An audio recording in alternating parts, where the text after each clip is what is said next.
Coach John Wooden is one of the best basketball coaches that's ever lived. His college team for the UCLA Bruins won 10 national championships. And so in studying this man, I found out he was a very wise man, a very godly man. I really liked his philosophies. And he came up with what he called the pyramid of success. And these are made up of 15 individual building blocks. And at the peak, at the top of the pyramid, is competitive greatness, which is performing at your best when your best is required, which is every single day. And so we're going to dive in and look at the individual building blocks, but first, we've got to talk about success and what is your definition. And I know it sounds so basic and you're like, come on, man, can we get a little deeper than this? But when I coach people, a lot of times we have to go back and address this, because most people's definition of success, if they've ever even really thought about it, basically is just if I win, I'm successful, and if I don't win, I'm not successful. So we've got to address this first. And Coach Wooden said, success is a peace of mind, which is a direct result in self-satisfaction and knowing that you made the effort to become the best of which you're capable. Well, what does that mean? That means that he is saying, forget the outcome.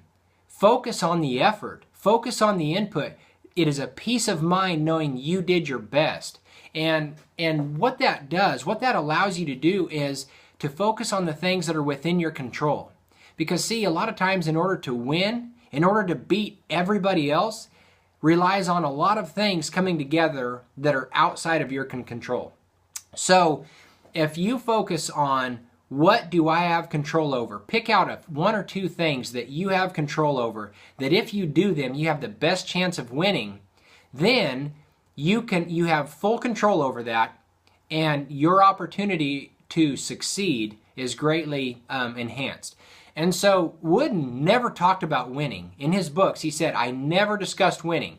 He focused on the effort put in, because here's what he understood. If each individual on the team focused on becoming the best they could be and made the best effort, then collectively as a team, the results would take care of themselves. They would win. He said there were times, though, when we outscored the opponent, but we didn't feel successful.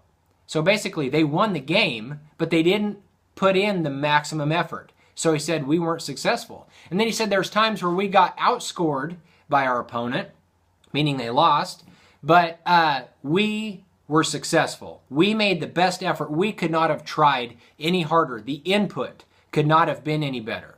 So the reason this is so important is because in order for you to ever feel confident, you've got to feel at least somewhat successful. And then in order for you to feel successful, though, if it's always within or focusing on things that are outside of your control, then you're only going to feel confident part of the time.